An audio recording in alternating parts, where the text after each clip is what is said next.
여러분 안녕하십니까. 티타임의 차정인입니다. 이 실생활에 아주 유용한 정보를 전달해드리는 티타임. 오늘은 푸드테크 그리고 윈도우까지 다양한 이야기를 준비했습니다. 저와 함께 출발하시죠.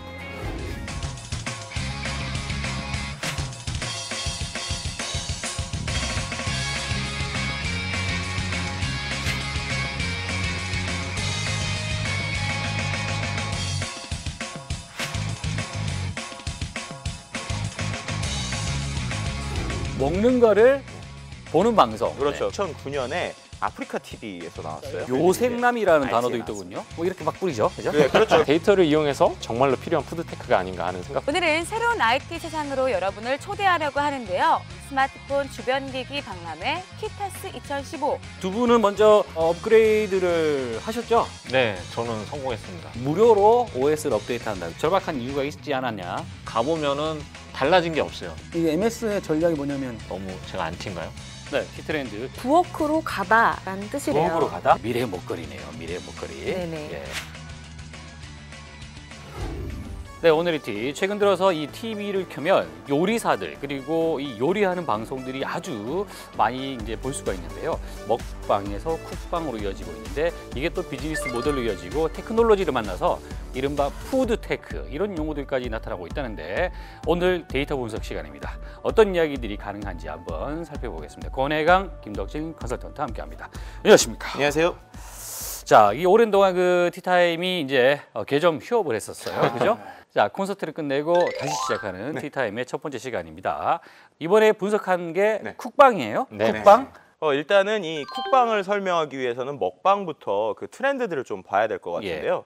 일단은 먹방이라는 단어가 처음으로 나온 게 2009년에 아프리카 TV에서 나왔어요. 자, 여기서 먹방이라고 하면 그러니까 먹는 거를 보는 방송. 그렇죠. 근데 초반에는 예쁜 외모에 이런 뭐 아나운서 같은 사람들이 나와가지고 고칼로리 음식을 먹습니다. 근데 사람들이 왜 그런지 모르는데 그걸 보면서 일종의 페이를 해요. 그러니까 돈을 내줘요. 그래서 그런 현상들이 너무 신기했는지 초반에는 막 해외 외신에도 소개될 정도로 약간 부정적인 느낌의 이런 먹방이라는 단어가 초반에는 이제 좀 설정이 됐어요.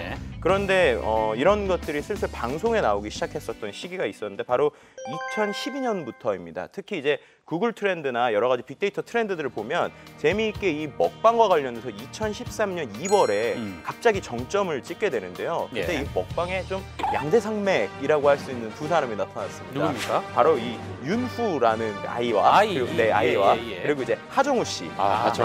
그런데 이것들이 이제는 갑자기 이제 한 번에 사이클이 바뀌게 되는 것이 오늘 이제 우리가 얘기하려고 하는 이 쿡방인데요. 20여 개의 프로그램이 이미 TV에 공중파와 케이블들에서 나오고 20여 개나 됩니까? 많네요. 정말 많죠. 굿데이터 코퍼레이션이라는 업체에서 이런 방송들을 실제 전수 분석을 하고 있는데요. 이제 실제로 재밌는 것은 그것을 보면 3월보다 지금 7월까지 온라인 화제성, 이제 쿡방과 관련된 온라인 화제성이 약 3.7배 정도 증가를 했어요. 그리고 이제 다른 방송보다 비드라마 전체에서 이제 쿡방의 점유율이 약 한 12.4% 정도. 그러니까 쿡방에 대한 이제 사람들의 관심이 많아졌고요. 과거에는 쿡방을 보고 나서 예전에는 연관되어 있는 단어들이 맛집이 많았습니다. 아, 먹으러 가면 네, 그렇죠. 최근에는 쿡방을 보고 나서의 댓글이나 글을 보면 대부분 요리 재료 또는 요리 방법에 대한 얘기가 나와요. 그만큼 이제 예전에는 내가 그 요리를 보고 이제 이거를 그냥 어디서 먹어볼 수 있을까였으면 지금 이제 어떻게 해볼 수 있을까? 이제 실제로 이런 내용들에 대해서 SNS에 글을 하나 쓴 게 있어요. 그 내용을 보면 이런 겁니다. 이 쿡방이라는 것의 한 역할은 결국 맨날 라면만 먹던 남자들을 뭔가 도전해볼 수 있게 김치찌개라도 끓일 수 있게 이 요리상 앞에 놓게 했다라는 것이 이 쿡방의 큰 의미이다라는 요생남이라는 단어도 있더군요. 네, 요리하는 이제 섹시한 남자라는 그러니까 거죠. 이제 유행이면 좀 멋지게 그리고 맛있게 하자. 뭐 이렇게 막 뿌리죠, 그죠? 네, 그렇죠. 그래서 이제 실제로 그 셰프에 대한 관심 역시도 3월보다 약 5배 정도 증가했고요. 특히나 이제 인기를 끌고 있는 대부분의 셰프들은 남자였고 또 단순히 그들이 이제 단순한 쿡방에 그치는 것이 아니라 최근에는 다양한 예능들에 나오고 있는 현상들을 볼 수 있습니다. 자, 이제 그런 분위기 속에서 최근에 또 이제 뭐 우리나라 같은 경우는 이 음식 배달해주는 스타트업 여러 가지가 있는데 그러면서 푸드테크라는 말이 나옵니다. 네, 푸드테크라는 단어는 이제 단어 그대로 이제 음식과 기술을 결합한 그런 용어인데요. 이제 맛집을 검색하고 이제 뭐 음식 배달을 시키는 것들 이런 것들 특히 우리 먹는 생활에 연관된 모든 것들이 이제 기술과 연관됐을 때 푸드테크라고 이제 저희가 부르고 있습니다. 예. 이제 우리나라에서 이제 주로 푸드테크라고 이제 할 수 있는 것이 무엇일까라고 보면 이제 주로 사실 배달앱이라고 보시면 되고요. 배달뿐만이 아니라 이제 내 취향에 맞는 이제 레시피를 검색해 볼 수 있는 서비스들도 있는데 인기 요리 프로그램에 나온 레시피를 그때그때 알려주고요. 이제 내 취향이나 이제 내가 해 먹으려고 하는 목적이나 냉장고에 남아 있는 재료, 뭐 상황에 따라서 맞춤형 레시피를 이제 제공을 해주는 거죠. 우리나라에서 그 배달 앱처럼 이제 중국에서도 이제 배달 어플들이 굉장히 이제 위세를 떨치고 있는데 뭐 어러머라든지 이제 발음 좀 어려운데요. 메이탄 와이마이 뭐 이런 어플리케이션들이 중국도 음식을 배달해 줍니까? 네, 배달을 하고 있습니다. 그 넓은 땅덩이에서 배달을 하고 있다고 해요. 엄청나네요. 그래서 여기서도 우리나라 어플들처럼 이제 가격 할인이나 이제 맛집 뭐 정보도 제공하고요. 이제 주문도 간편하게 할 수 있는데 8월 10일자 월스트리트 저널을 보면 이제 이 회사가 알리바바나 이제 텐센트에서 굉장히 많은 투자를 유치를 했고요. 또 첫 번째 말씀드렸던 어러머의 경우는 210개 도시에 2만 개 식당을 연결해 준다고 합니다. 그리고 메이탄 와이마이는 250개 시에 16만 개 음식점이 등록이 되어 있다고 하네요. 자, 어쨌든 이게 이제 전 세계적으로 이런 트렌드가 나타나고 있다는 얘기인데, 그럼 SNS 상에서 이 맛집 관련된 뭐 그런 또 이슈 어떻게 변화되고 있는지도 궁금하네요. 네, 한 최근 3년 정도 데이터를 찾아보니까요, 맛집에 대한 이제 SNS 또 블로그상의 언급량은 계속적으로 증가하고 있는 추이입니다. 특히 이제 이러한 현상이 2015년 하반기에 들어서 더욱 상승하고 있는데요. 맛집과 관련된 키워드를 좀 살펴보면 이제 상위로 나오는 키워드들 중에 맛이 나오고 그 다음에 이제 메뉴도 다양하고 분위기도 좋아야 되는데 맛집을 가면 우리는 뭘 먼저 할까요? 맛집 가면 뭐 하세요? 아, 예. 네. 방금 가르쳐 너무 많이 그렇죠. 예. 사진을 찍죠. 아, 요즘- 일단 네. 사진을 찍는데 누구랑 찍죠? 하면은 누구랑? 네. 보통 가족끼리 가기보다는 친구랑 가서 그죠? 예. 친구랑 가서 사진을 많이 찍습니다. 네. 그래서 이러한 행동들을 조금 더 디테일하게 찾아보니까 맛집과 관련된 키워드 중에서 이 취미와 여가에 관련된 키워드를 보면 맛집 탐방이라는 키워드를 볼 수 있었습니다. 맛집과 관련된 장소 제일 많이 나오는 1위가 뭘 것 같으세요? 전라도 아닐까? 전라도요? 왜요?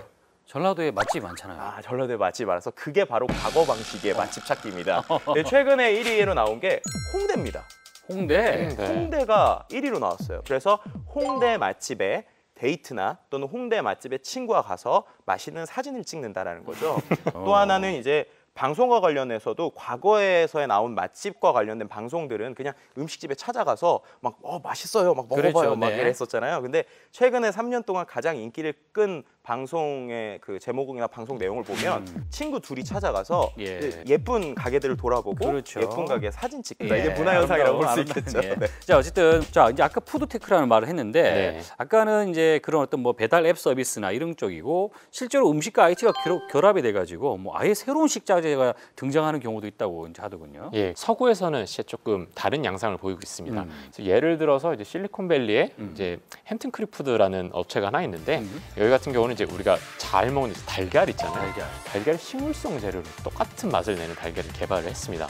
식물성 단백질을 가지고 달걀을 대체할 수 있는 식품이 무엇이 있을까? 뭐 식품화학자, 데이터 사이언티스트 그리고 그런 사람들과 함께 협업을 해서 1,500종 이상의 단백질을 추출했다고 합니다. 그래서 그것들을 통해서 이제 달걀과 똑같은 맛과 향을 내는 식물성 단백질을 찾아냈는데 실제로 30개국에 수출을 하고 있다고 해요. 그래요. 재밌군요. 달걀뿐만이 아니라 이제 뭐 이제 치즈나 소금, 캔디, 육류 같은 것들도 우리가 그런 식으로 이제 식자재를 만들어내는 그런 푸드테크가 발전을 하고 있다고 합니다. 농작물을 경작할 때도 이제 데이터 분석이 들어가는 경우가 있는데요. 미국 캘리포니아 이제 와인 회사 중에 한 군데가 이제 포도밭이 너무 넓어서 토양의 상태가 좀 다른 거죠. 그래서 이 업체 같은 경우는 이제 구역별 토양 상태와 작물 상태를 이제 매칭을 시키고 이제 고해상도 위성 데이터와 이제 포도 농장 그 구역별의 상태를 수집을 해서 이 구역에는 이 정도의 물만 주고 이 구역에는 더 물을 많이 줘야 되고 비료의 양도 조절을 해가면서 이제 수확을 했는데 그러고 나니까 이제 물을 주는 그 양이 20% 줄었는데 수확량은 20%가 늘어났다고 합니다. 이렇게 데이터를 이용해서 이제 사용하는 물의 양을 줄이면서도 수확량을 늘릴 수 있는 것이니까 뭐 앞으로 우리가 인구가 계속 증가할 때 정말로 필요한 푸드테크가 아닌가 하는 생각도 예전에는 이쪽을 대부분 다 바이오 테크놀로지 이렇게 불렀거든요. 근데 이 바이오 테크놀로지라는 이름과 푸드 테크놀로지라는 이름은 일단 피부에 와닿는 느낌이 좀 다르군요. 그리고 또 이제 음식을 만드는 쿡방이 유행하다 보니까 다양한 이제 레시피들, 조리법들이 다양하게 있을 텐데 이게 또 인지 컴퓨팅이랑 같이 결합이 되면 이 나만의 레시피가 가능하다. 이런 얘기도 있어요. 어떻게 가능한 건지를 권혜강 컨설턴트가 준비했습니다. 한번 같이 보시기 바랍니다. 네, 지금부터 데이터 분석을 이용해서 실제로 요리 레시피를 추천받는 것을 보여드릴 텐데요. 이제 밑에 보시면 여러 가지 요리 사진들이 보입니다. 이제 각각들의 요리 레시피인데 저는 이 중에 한번 살몬 타코를 한번 선택해 보도록 하겠습니다. 연어 타코인데요. 이제 왼쪽에 보시면 재료들이 나오고요. 오른쪽에 보시면 이제 조리법이 나오는데 이렇게 데이터 분석을 통해서 어떤 조리법이 있는지 나오고 웹페이지 기반이기 때문에 국문으로도 보실 수 있습니다. 그렇다면 이제 실제로 내가 원하는 재료를 넣었을 때 어떤 레시피를 추천받을 수 있는지 한번 해보도록 하겠습니다. 네, 좌측 상단에 보시면 내가 넣고 싶은 재료를 선택하실 수 있고요. 내가 넣고 싶지 않은 재료도 선택을 하실 수 있습니다. 한번 재료를 직접 넣어 볼게요. 저는 한번 고춧가루를 한번 넣어 보도록 하겠습니다. 네, 고춧가루를 넣으면 고춧가루에 어울리는 재료들이 자동으로 추천이 되고요. 그것들이 들어가는 이제 레시피들이 이제 밑에 뜨게 되는데 저는 한 가지를 더 넣어 볼게요. 이제 밥을 한번 넣어 볼게요. 라이스를 한번 넣어 보겠습니다. 네, 이 중에 좀 익숙해 보이는 비빔밥 같은데 한번 선택을 해 보도록 하겠습니다. 네, 뭐 사진 익숙하시죠? 보시면 역시 재료가 나오고 이제 조리법이 나오는데 호두가 들어간 이제 비빔밥이라 조금 이제 특이한데요. 네, 그러면 이번에 제가 한번 스타일을 바꿔서 요리 레시피를 추천받고 싶은데요. 처음부터 해서 이탈리안을 한번 추가를 해보도록 할게요. 네, 이탈리안 요리 레시피가 이제 추천이 됩니다. 이제 자동으로 이제 추천해 주는 건데 네, 여기서 한 가지 더 보실 것이 이제 사진이 없는 레시피가 하나 있는데요.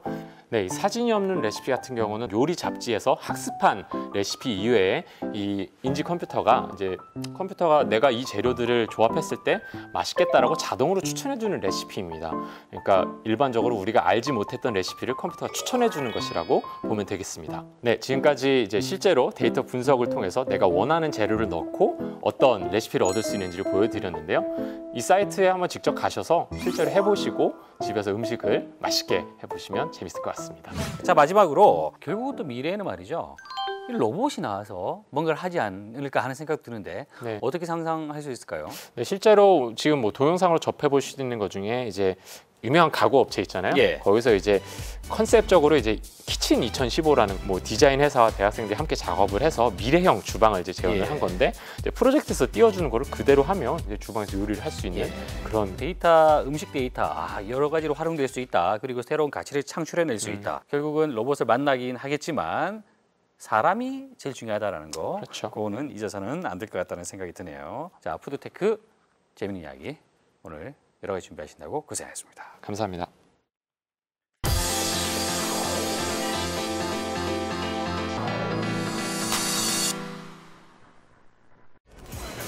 오랜만에 돌아왔습니다. 위클리 티 시간.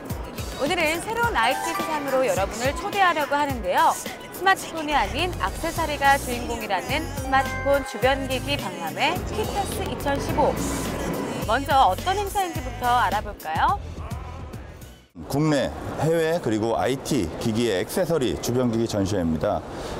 이전에는 그 스마트폰 케이스라든지 보조 배터리 이런 단순한 기기들이 있었지만은 어플과 연동해서 기기가 무엇을 하고 있는지, 내가 무엇을 하고 있는지 스마트폰으로 모두 보여줄 수 있는 그런 액세서리라는 제품들이 주요 출품 품목이 되고 있습니다. 자, 그럼 우리 삶에 큰 변화를 가져올 IT 액세서리 찾아가 볼까요?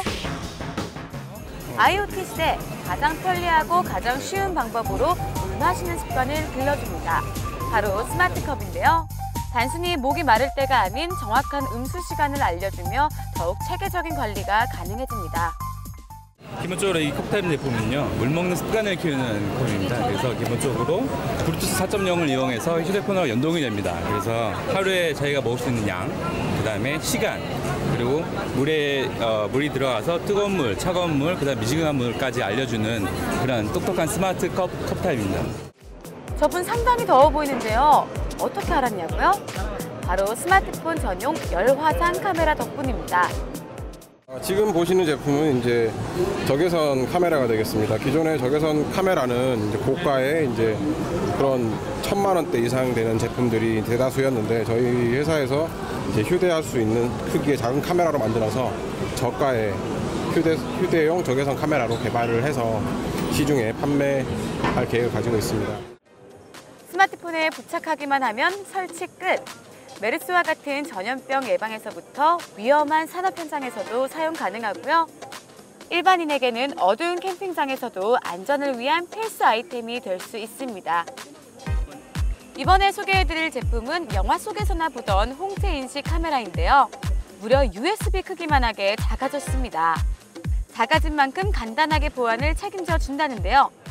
이슈가 되고 있는 그 생체 인식 기술 중에서 홍채 인식을 기반으로 해서 개인의 그 중요 정보 또는 회사나 이런 기밀 문서들을 보안 유지할 수 있도록 만들어져 있는 그 USB 메모리 저장 장치라고 보시면 됩니다. 근데 다만 그 특징이 홍채로 그 정보를 암호화해서 보안해서 갖고 있다는 보관한다는 특징이 있는 거고요. 보시다시피 저희가 이렇게 개인 휴대용 장비로 만들어져 있습니다. 한참 돌아다니다 보니 이제 몸이 좀 힘들어지는 것 같지 않나요? 그래서 준비했습니다. 이거는 저주파 자극기로요. 그러니까 뭉친 근육을 풀어주는 그런 제품이에요. 근데 이제 다른 일반적인 제품들은 내장된 파형으로 자극을 주는 대신 저희 같은 경우는 음악의 비트를 추출해서 그 비트에 맞게 다양한 파형으로 만들어서 몸에서 생기는 내성을 줄여줄 수가 있는 거죠. 스마트폰 액세서리의 꽃이라고 하면 카메라 액세서리가 아닐까 싶은데요. 간단한 렌즈 부착만으로 고품질의 사진을 찍을 수 있다고 합니다. 130여 개, 250부스가 참여한 이번 전시회에서는 스마트카, 스마트 사운드쇼 등 다양한 기획 전시도 진행됐는데요. 내년에도 새로운 제품과 혁신적인 아이디어로 눈이 번쩍일 아이템 부탁드릴게요. 지금까지 키타스 현장에서 키캐스터 김수정이었습니다.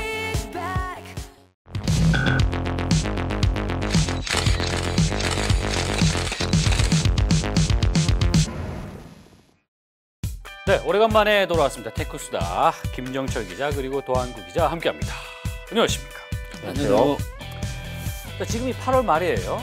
윈도우 10, 윈도우 10, 그렇죠. 윈도우 10이 이제 나온 지 딱 한 달 됐는데 아직도 뭐 업그레이드를 해야 되냐 마느냐 이런 여러 가지 말들이 많아요. 자, 두 분은 먼저 업그레이드를 하셨죠? 네, 저는 성공했습니다. 아니 뭐 성공까지 들어갑니까? 안 되는 분들이 있고요. 여러분 가끔 있고요. 예. 지금 실패했어요. 저는 이제 제가 갖고 있는 서피스만 이제 윈도우 10으로 이렇게 업그레이드를 했단 말이죠. 뭐 특별히 모르겠더라고요. 일단 뭐 많은 분들이 알고 계시긴 하겠지만 어떤 특징이 있었는지를 뭐 간략하게 좀 살펴보고 가죠. 네. 그 엣지 브라우저가 그 인터넷 익스플로러 말고 크롬 요즘 많이 쓰시는데 그렇죠. 크롬의 장점을 대부분 가지고 있다고 보시면 됩니다. 대부분 기능을 다 지원을 했었는데 인터넷 익스플로러만 지원을 안 했었던 기능들이 되게 많았죠. 예를 들어 북마크 연동하는 부분도 굉장히 복잡했어요. 그렇죠. 그다음에 뭐 디자인도 사실은 예전에는 모바일로 억지로 만들려고 했던 게 보였어요. 근데 모바일 사용자들은 편한데 윈도우 모바일을 안 써요, 사람들이. 그렇죠. 그렇죠. 폰도 아직 폰도 안 쓰고 태블릿도 잘 안 쓰는 상태에서 모바일 부분만 굉장히 강조를 하니까 오히려 PC 사용자들은 너무 힘들어진 거죠. 이번에는 그 데스크탑 사용자들을 좀 아우르는 디자인으로 갔기 때문에 그거를 이제 MS에서는 그 컨티뉴엄이라고 합니다. 예, 그래요. 태블릿 모드하고 데스크톱 모드를 네. 왔다 갔다 해서. 사실 근데 그거는 이제 기존에 뭐 애플 디바이스 사용자들이 전부 다 전부 다 하고 지원했었죠. 있었던 거죠. 그러니까 마이크로소프트가 그동안 빈둥댔죠. 빈둥댔나요? 빈둥대 마이크로소프트하고 별로 안 친한 신분이에요. 아니요. 저 제일 빨리 이거 옮겼습니다. 아, 제일 빨리. 짜니까. 그리고 또 코타나가 있는데 네. 사실 뭐 새로운 건 아니에요. 코타나가 검색 화면이 있어요. 예. 이 검색을 보면 코타나를 왜 자꾸 넣냐면 쓰면서 자기가 자주 쓰는 거를 얘가 기억해요. 이제. 인지를 해가지고 화면 구성이나 앞으로 찾던 문서 이런 것들을 계속 얘네가 알고 있다가 여러분의 맞춤으로 이렇게 좀 그런 경험도 좀 바뀔 수 있고요. 그런 걸 했다라는 거. 그리고 이제 윈도우 헬로라고 네. 이렇게 패스워드를 입력하지 않아도 얼굴만 딱 들이대면 그 암호가 풀린다라는 네, 네. 뭐 그런 기능인데 네. 단 조건이 있었죠. 네. 이게 3D인지를 체크해야 돼가지고 요 앞에 그 센서가 몇 개 더 있어가지고 그러니까 그 인텔에서 만든 네. 리얼 센서가 있어야 된다. 거기 탑재되어 있는 카메라여야 한다라는 건데 뭐 얼굴을 들이대나 패스워드를 치나 다 뭐 아니요, 달라요. 다릅니까? 이거 엄청난 보안이 강화된 예. 이거 되게 중요한 이슈긴 해요. 사실은 지금 한 달이 지난 시점에도 불구하고 네. 업그레이드가 사실은 하고 싶어도 몰라서 못하는 경우가 있어요. 네. 저 같은 경우는 이 디바이스에서 처음에 예약 알림이 뜨더라고요. 네, 저는 이게 알림이 안 떴었거든요. 네. 제가 쓰고 있는 거. 그래서 저는 이제 마이크로소프트 홈페이지에 가서 직접 다운을 받았어요. 그렇죠. 예. 제가 아는 지인의 집에 가보면요, 데스크탑에 윈도우 7이 깔려져 있어요. 네, 네. 예, 불법이거든요. 네. 그럼 그 집 같은 경우는 어떻게 하면 됩니까? 똑같습니까? 마이크로소프트가 처음에는 되게 애매하게 얘기를 했었어요. 원래는 이제 중국 시장이 워낙 불법이 많으니까 예. 이 사람들을 포용하기 위해서 모두 프리로 푼다 이렇게 얘기가 됐는데 그러면 이제 윈도우를 돈 주고 살 사람이 앞으로 없어지겠죠. 그래서 그건 아닌데 뭔가 불이익이 있다. 윈도우 업데이트가 안 된다든지 나중에 뭐 보안 업데이트. 근데 저는 보안 업데이트 다 꺼놨었거든요. 자, 뭐 이 정도 얘기하면 뭐 이제 다들 이해하셨을 거라고 네. 봅니다. 설득력이 예. 있는지는 잘 예. 모르겠어요. 하여튼 마이크로소프트 역사상 최초 아닙니까? 예, 최초. 네, 그렇죠. 이렇게 뭔가 무료로 OS를 업데이트한다. 윈도우 역사상 최초예요. 네, 처음이죠. 예. 나름의 절박한 이유가 있지 않았냐 그렇죠. 하는 좀 생각 드는데 사실상 그 윈도우 10이 올해 말쯤에 나온다는 얘기가 많았었는데 좀 급하게 나온 것 같아요. 그 앱스토어도 사실 윈도우 스토어도 있지만 가보면은 달라진 게 없어요. 쓸만한 앱은 거의 현재로서는 없고요. 너무 제가 안티인가요? 아, 그건 아니고요. 지금 그러니까 뭐냐면 윈도우 브릿지라는 게 나왔어요. 그건 뭐냐면 iOS하고 안드로이드 앱 있죠. 이거를 윈도우에서 돌릴 수 있어요. 그러니까 이 MS의 전략이 뭐냐면 우리 내 플랫폼에서 모든 앱들이 기계에 상관없이 그게 같이 하나에서 돈다는 메시지가 하나 있고, 야, 애플하고 저기 구글 생태계 1등한 거 인정하는 거죠. 그럼 거기 도는 앱이 윈도우 생태계로 들어올 수 있도록 개발자들한테 여러분 아주 쉽게 이렇게 코드 밑에 몇 개를 수정만 하시면 윈도우에도 들어올 수 있습니다라고 해서 일단 최근에 그걸 발표했어요. 또. 조금만 손보면 네. 거기에 이제 포인트가 있네요. 네. 그러니까 그 예전부터 하고 싶었죠, 자기들도. 하고 싶어서 노키아도 샀었던 거고 태블릿 만들어주는 사람이 없으니까 서피스도 개발했던 거고 예. 했는데 설득력이 좀 부족했던 거고요. 예. 예. 일단은 생태계부터 만들어내려는 절박함이 보이는 그렇군요. 거죠. 예. 그리고 이제 중요한 얘기를 조금 이제 해야 되는 게 하나 있어요. 지금 한 달이 지난 시점에 여전히 말이죠. 수많은 공공기관, 금융기관은 당연히 업데이트를 자제해 달라고 얘기를 하고 있습니다. 아, 그 문제는 약간 금융권들은 일단 어떤 형태로든지 해결은 거의 끝난 것 같고요. 예. 근데 실제는 엣지로는 안 돼요. 네. 익스플로러 12를 깔면 돼요. 선택을 하는 거죠. 그러니까 결국은 액티브엑스 또 깔아야 되는 거 아니에요? 그렇죠. 액티브엑스는 평생 저희와 같이 가야죠. EXE로 바뀌었어요. 액티브엑스를 마이크로소프트가- 마이크로소프트가 만들었다가 이건 안 되겠다 싶어서 버려버린 거 아닙니까? 그 왜 준비를 안 하는 거죠? 아, 준비를 안 하는 게 아니라 늪에 너무 많이 빠져 있어가지고 헤어날 수가 없는 상황이에요. 액티브엑스의 늪에 너무 예, 빠져 그 있어서 생태계가 너무 커요. 이걸 한꺼번에 다 개비하려면 돈이 너무 많이 들어가요. 아, 그러니까 이게 많은 분들이 액티브엑스 하나만 하는데 네. 이게 이거하고 공인인증서하고 네. 암호화 문제까지 다 있어요. 맞습니다. 이게 근데 밖에서 보여주는 건 MSD 실제는 어떻게 보면 되게 억울했죠. 이 문제를 익히는 분들은 뒤에 다 숨어 있었어요.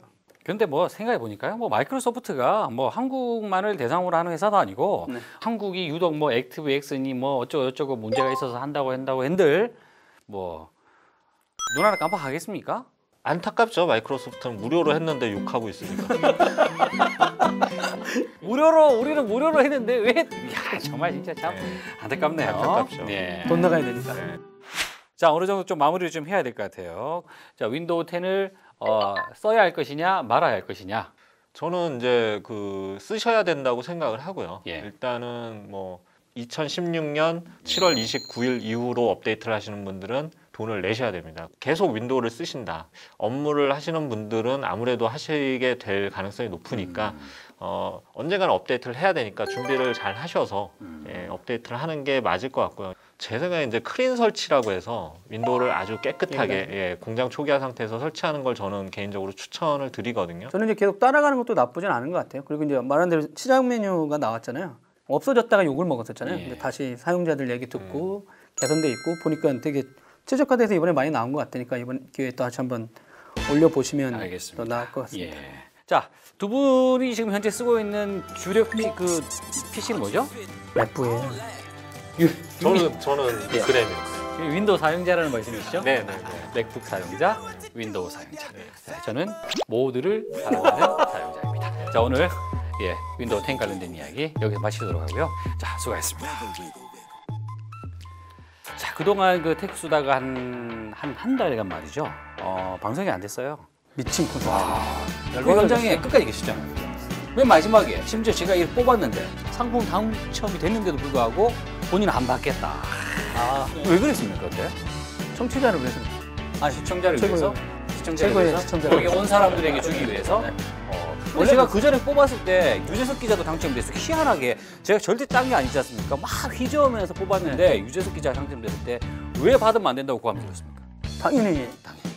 굉장히 그 같은 식구니까. 유재석 기자 그래서 그 이후에 테이크 수다에 안 나오겠다 뭐 그러고 있는데 좀 잘 달래주세요. 네, 알겠습니다. 또 오늘 사실은 우리가 시간이 됐으면 꼭 해보고 네, 싶었던 네, 게 네. 있었는데 그 도항구 기자 얼굴이 들이댔을 때와 유민상의 사진이 들이댔을 때 어떤 말이 나타나는지 굉장히 해보고 싶었는데 사진은 안 됩니다. 사진 안 돼. 그러니까. 되는지 안 되는지 한번 해보고 싶었다고요. 네. 네. 근데 이 인텔 리얼 센서 네, 그게 탑재되어야만 한다고 해서 우리가 그런 장비가 없어요. 없죠? 왜 없습니까? 이 지금 대한민국 최고의 IT 전문 기자들인데 그런 장비 하나 구하지 못해서 지금 이 자리에 나왔다는 게 굉장히 부끄러운데요. 인텔도 별로 없어요. 인텔도 없어요. 인텔도 많이 안 가지고 있어요. 뭐요? 인텔도 많이 안 갖고 있는 거. 빌려줬다가 장착해야만이 빌려줬다가 된다라는 다시 거. 예, 빌려줬다 다시 가져갔어요. 치사하네요, 치사해. 자, 근데 그 이상한 거 검색 많이 하는 사람들은 안 좋겠네. 야, 이거 경험이 아니면 이거 아니. 저는 생각하지도 못했던 제가 아는 얘기인데요. 지인 예를 그것도 지인입니까? 지인들이 항상 문제예요. 뭐냐면 어느 정도냐면 여기 이제 PC에다가 음력명을 인식을 하니까 예. 내가 미국 시애틀 거기 또 스타벅스 본점 있잖아요. 예. 거기에서 봤던 파일 좀 찾아줘 이렇게 얘기했대요. 그랬더니 얘가 쫙 찾아가지고 자기가 그때 봤던 화면을 딱 띄워. 그러면 말이죠. 작년 이맘때 봤던 삐리리한 영상을 찾아줘. 라면 찾아준다는 얘기 아니에요. 그건 아직 그때 코타나 등장 안 했었죠. 그러니까 앞으로 된다는 얘기 아닙니까? 그렇죠. 그게 위험한. 야, 나왔네요. 테크수다 이번 편에 제목 나왔습니다. 예, 야한 동영상을 PC로 많이 보시는 분들은 윈도우 10으로 업그레이드하지 말아주시기 바랍니다. 조심하랍니다. 네. 자, 두 분이 지금 현재 쓰고 있는 주력 PC는 뭐죠? 서피스 RT? 몇 부예요? 저는 예. 그램이요. 그램? LG 그램이면 윈도우. 지금 이거 말씀하시는 아, 거예요? 이거는 탭북 듀오. 네. LG도 LG고 이것도 LG고 LG를 사랑하시네요. LG를 사랑합니다. 굉장히 사랑하는데 더 잘 됐으면 하는 마음에 잘 되고 있는 거 아니죠? 그럼 어쨌든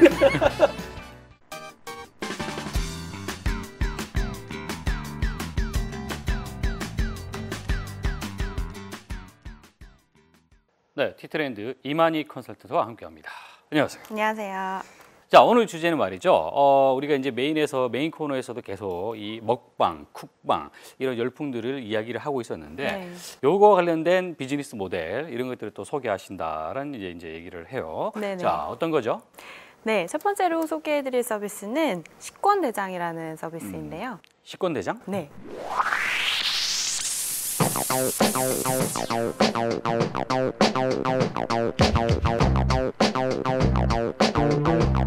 직장인들이 식권을 활용해서 식사를 하게 되잖아요. 외부로 나가서 뭐 식당 같은 데서. 예. 근데 이 식권을 모바일 앱으로 활용할 수 있도록 서비스하고 있습니다. 식권을 가지고 비즈니스 모델로 삼았다라는 얘기인데 그런데 그걸 가지고 어떻게 비즈니스를 한다는 얘기예요? 네, 아무래도 뭐 회사에서 지급을 하든 아니면은 직접 구매를 해서 사용하시든 종이 형태로 이용을 하는 게 좀 불편할 수 있잖아요. 근데 이 모바일 앱으로 회사에서 일정 포인트를 지급을 해주면 예. 그 포인트를 차감해 나가는 방식으로 식당을 이용을 하실 수가 있는 거죠.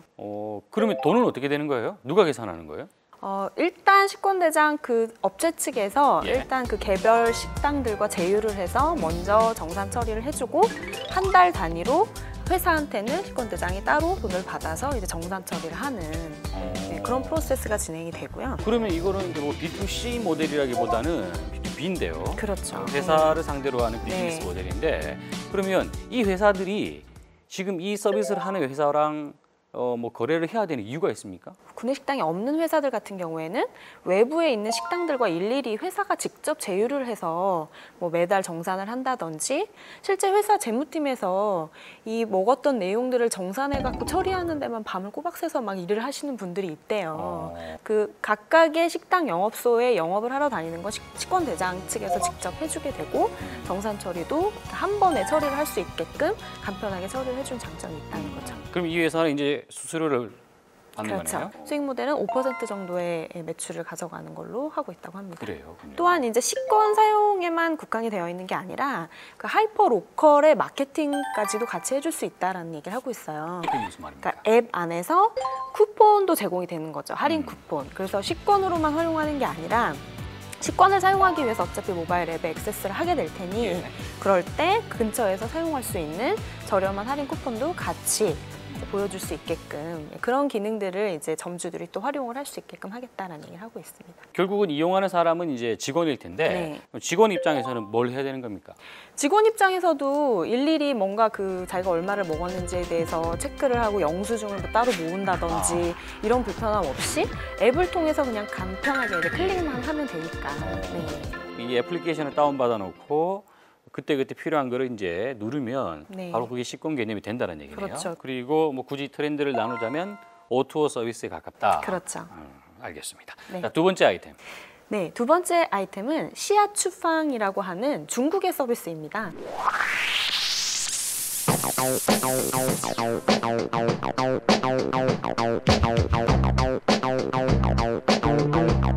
시아추팡이 중국어로 그 부엌으로 가다라는 뜻이래요. 부엌으로 가다? 네, 이 서비스는 레시피들을 유저들이 공유를 할 수 있는 레시피 공유 플랫폼입니다. 그 음식에 따른 그 조리 방법을 사진이나 뭐 텍스트, 동영상으로 이렇게 유저들이 올려놓을 수 있는 거예요. 그러다 보면은 좋다는 평가를 많이 받은 레시피들이 상위에 이렇게 노출되는 그런 프로세스를 이루어지게 되죠. 이런 비슷한 정보들은 온라인에 들어가면 아주 많지 않습니까? 이를테면 뭐 된장 김치찌개를 검색한다. 굳이 뭐 이걸 이용해야 되는 이유가 있을까요? 그러니까 포털에 좀 산재 있잖아요. 저 같은 경우에 주부기 때문에 이렇게 레시피 검색을 굉장히 많이 하는데 마음에 들었던 레시피가 있는데 나중에 그걸 또 찾으러 들어가면 도저히 찾을 수가 없어요. 시아추팡은 그 레시피라고 하면 이 서비스에 일단 들어가면 모든 기록이 남아있게 되는 거고 내가 그동안 많이 그 반응을 보였던 레시피와 비슷한 것들을 또 추천을 해주기도 하고요. 지금 시아추팡이 좀 다른 서비스와 차별화되는 부분은 그 음식 레시피만 보는 걸로 끝나는 게 아니라 그 레시피에 나와 있는 음식을 하기 위해서는 식재료 구매도 해야 되고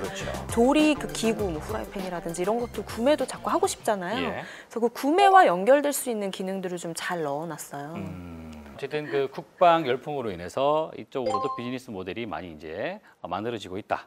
이렇게 보면 되겠군요. 네네. 유사하게 지금 이 중국의 서비스가 있지만 일본에서는 쿡패드라고 해서 쿡패드. 네, 유사하게 레시피 공유를 하는 서비스인데 증시에 상장까지 하는 굉장히 큰 규모로 성장하는 그런 사례가 또 나왔어요. 그래서 이런 서비스들이 단순히 뭐 어떤 작은 시장을 타겟으로 하는 게 아니라 굉장히 크게 성장할 수 있는 가치를 가지고 있다는 점에서 좀 강조해서 말씀드리고 싶습니다. 생각해 보면 이쪽 시장이 미래의 먹거리네요. 미래의 먹거리. 네네. 자, 음식 잘하시는 분들 한번 고민을 좀 해볼 필요성이 있을 것 같습니다. 자, 오늘 이야기하신다고 대단히 고생하셨습니다. 감사합니다.